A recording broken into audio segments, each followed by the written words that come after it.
Assalamualaikum warahmatullahi wabarakatuh.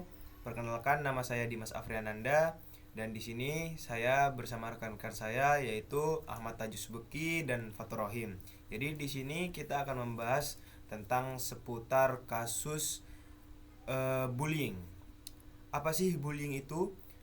Bullying secara sederhana adalah penggunaan kekuatan dan pengaruh untuk mengintimidasi atau menyakiti orang lain secara berulang. Namun, divisi ini perlu diperluas untuk mencakup kompleksitas perilaku bullying. Nah, ini bukan sekedar bukan sekedar pertengkaran sesaat, melainkan pola perilaku yang sistematis dan berkelanjutan yang menciptakan ketidakseimbangan kekuasaan korban, eh, sering merasa rentan dan tidak berdaya untuk melawan. Uh, Berikut ada ini yang akan kami jelaskan. Itu ada jenis bullying, kemudian ada dampak dan hasil apa yang telah kami observasi ke sekolah. Nah, yang yang pertama ini kita akan membahas tentang bullying fisik dan verbal, teman-teman. Jadi bullying fisik ini melibatkan kekerasan fisik seperti memukul, menendang, mencubit, mendorong, merusak barang milik korban, kemudian atau memaksa korban melakukan sesuatu yang tidak diinginkan secara fisik. Contohnya, menjatuhkan tas seorang siswa dan menginjak-injaknya atau mengancam secara fisik. Nah, kemudian untuk bullying verbal sendiri melibatkan kata-kata yang menyakitkan, menghina atau mengancam, eh, sekiranya itu membuat si lemah ini sakit hati. Nah, ini termasuk mengejek, mengolok, menyebar gosip, kemudian mengancam atau menggunakan bahasa yang merendahkan. Contohnya nih, menyebut seseorang dengan julukan yang menyakitkan atau mengancam akan memukul korban jika ia melaporkan kejadian tersebut. Nah, ada lagi macam-macam bullying. Jadi bukan cuman bullying fisik dan bullying verbal, melainkan ada bullying psikologis atau emosional. Nah, serangan ini terhadap kesehatan mental korban ini termasuk intimidasi, manipulasi, pengucilan sosial, ancaman atau menyebarkan rumor untuk merusak reputasi korban. Contohnya menyebarkan rumor palsu tentang orientasi seksual korban. Kemudian atau secara konsisten mengabaikan dan mengucilkan korban dari kelompok pertemanan. Nah, kemudian ada bullying cyber. Kemudian menggunakan dengan caranya ini rekan-rekan menggunakan teknologi. Bagaimana caranya itu? Nah, teknologi digital ini digunakan untuk mengintimidasi atau menyakiti orang lain. Ini meliputi mengirimkan pesan teks berupa WhatsApp, DM, kan sekarang banyak nih mengancam-mengancam, entah itu akan mengirimkan apa ke rumahnya. Nah, itu kan banyak sekarang. Nah, itu termasuk dari bullying cyber. Kenapa?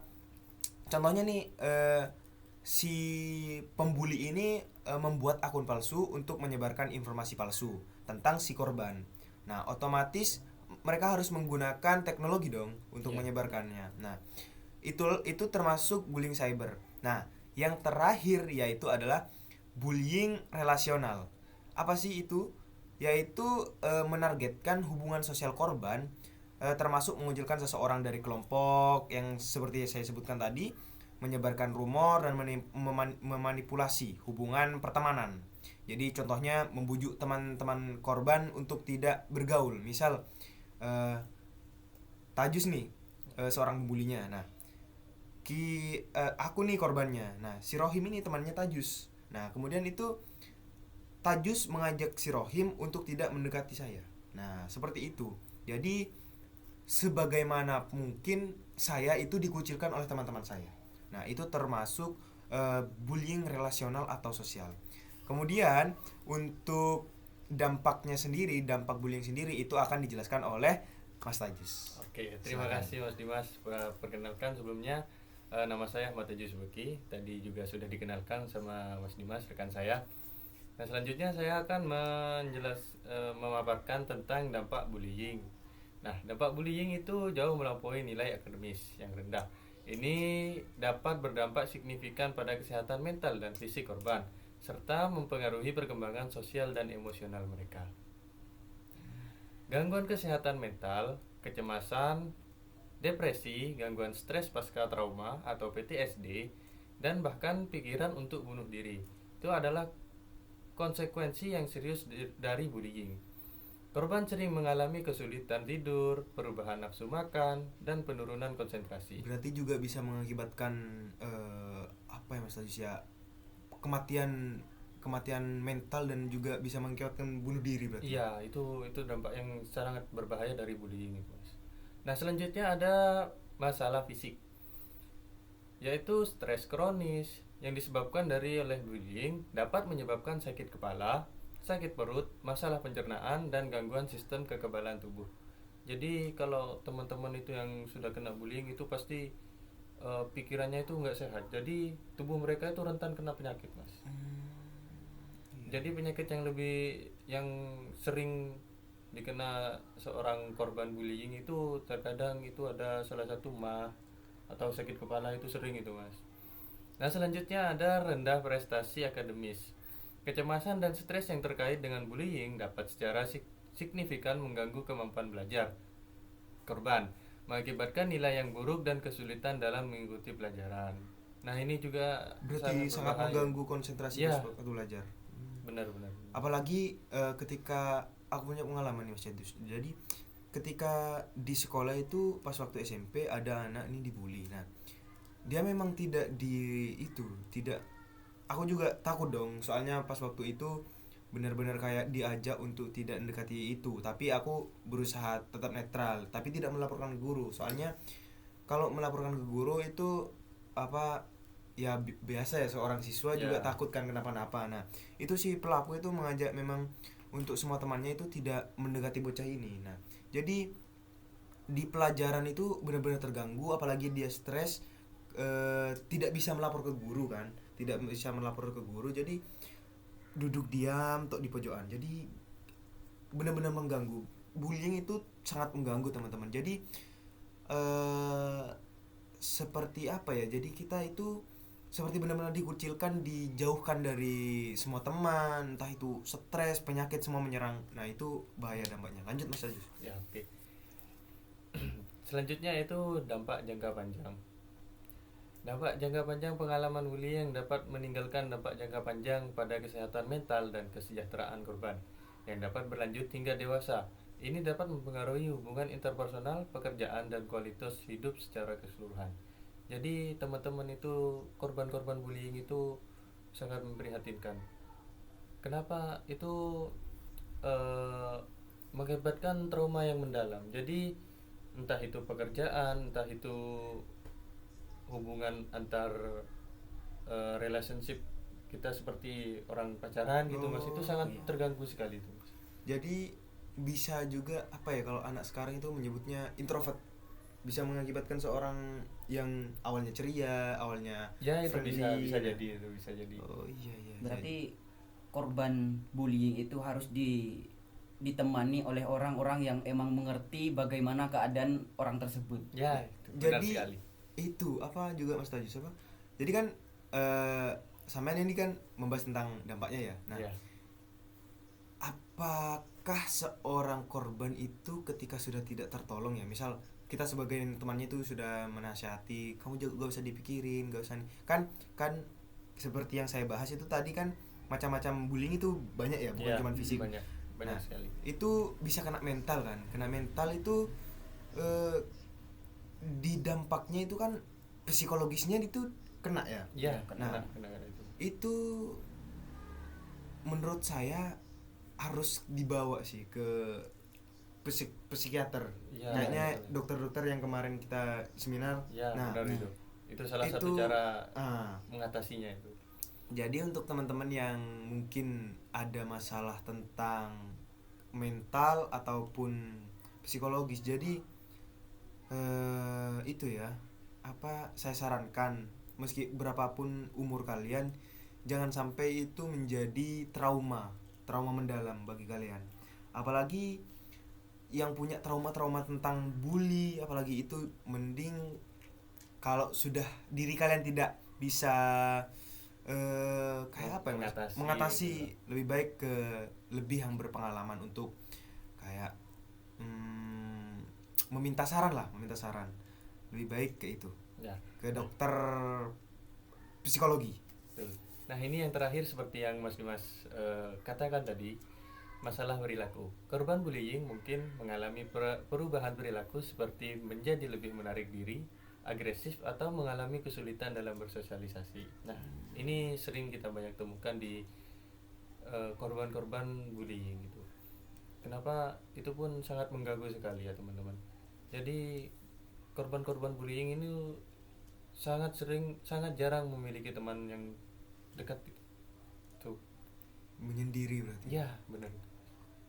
Nah, selanjutnya saya akan serahkan ke rekan saya, Mas Rohim. Silakan. Nah, jadi teman-teman, yang terakhir itu adalah kita sempat melakukan observasi ke sekolah mana Mas Tajus? MI Thoriqul Huda. Di Thoriqul Huda itu kami sempat mewawancarai seorang guru di sana. Kami menanyakan seputar bully yang mungkin bisa terjadi di sana. Jadi kita wawancara ya Mas ya. Ya, di sana apakah ada siswa yang terkena? Itu ternyata ada. Jadi memang berdampak ke mata pelajaran yang diampu, kemudian pertemanan, kesehatan itu ternyata berpengaruh. Nah, yang lebih memahaminya kita serahkan ke Mas Rohim. Jadi perkenalkan dulu Mas. Oke, baik. Terima kasih teman-teman. Saya perkenalkan dulu, nama saya Fatur Rohim. Nah, di sini saya akan membagi bagaimana sih strategi untuk mencegah dan penanganan bullying yang sangat komprehensif. Iya. Nah, seperti itu. Di sini ada cara mencegah. Bagaimana sih kita mencegah bullying terhadap siswa yang ada di sekolah-sekolah kita? Mencegah dan mengatasi bullying itu membutuhkan pendekatan. Jadi ketika kita ada seorang yang dibully oleh teman kita, kita tidak boleh menjauhi orang yang dibully itu. Kita harus dekati dengan perlahan. Bagaimana untuk mengatasi supaya korban itu tidak merasa dikucilkan oleh temannya. Ini ada yang pertama, di dalam sebuah pendidikan dan kesadaran untuk mengatasi sebuah bullying. Di pendidikan itu ada program pendidikan yang komprehensif di sekolah dan komunitas. Sangat penting untuk meningkatkan kesadaran tentang bullying, dampaknya dan peran setiap individu dalam pencegahannya. Ini harus mencakup pelatihan bagi guru, staf sekolah, orang tua atau siswa yang lain. Jadi setiap guru ataupun ya itu wali, orang tua, jadi itu harus benar-benar paham kondisi seorang anak tersebut. Iya, harus paham banget tentang anaknya tersebut. Jadi kita seorang anggaplah kita kan guru itu kan orang tua kedua kan, selain orang tua yang ada di rumah kita. Jadi kita harus mengetahui karakter anak itu bagaimana, pergaulan anak itu bagaimana, harus mencegah pergaulan-pergaulan yang sangat tidak tidak diketahui oleh orang tua. Tidak diketahui oleh orang tua. Yang kedua, itu ada kebijakan sekolah. Kebijakan sekolah yang seringkali kita ketahui bahwa anak yang sering membuli itu suka melanggar aturan-aturan yang ada di sekolah kita. Kebijakan sekolah yang tegas. Sekolah harus memiliki kebijakan anti-bullying. Anti-bullying yang jelas, tegas, dan konsisten. Kebijakan ini harus mencakup prosedur pelaporan, integritas, investigasi, dan tindakan disipliner yang adil bagi pelaku bullying. penting untuk memastikan bahwa kebijakan tersebut didokumentasikan dengan jelas kepada semua anggota komunitas sekolah. Investasi dini, identifikasi dan intervensi dini sangat penting. Sekolah harus memiliki sistem untuk mendeteksi dan menanggapi kasus.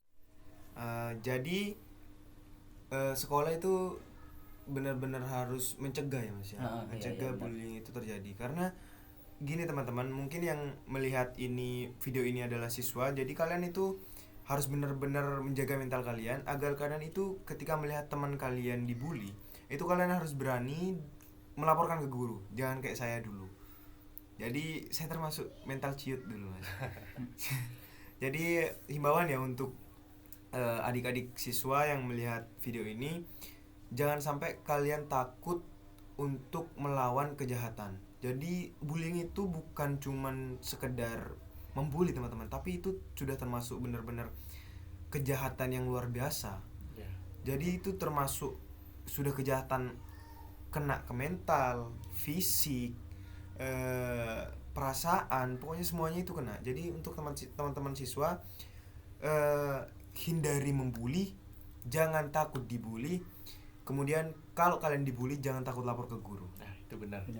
Mungkin video ini cukup sampai sini saja ya.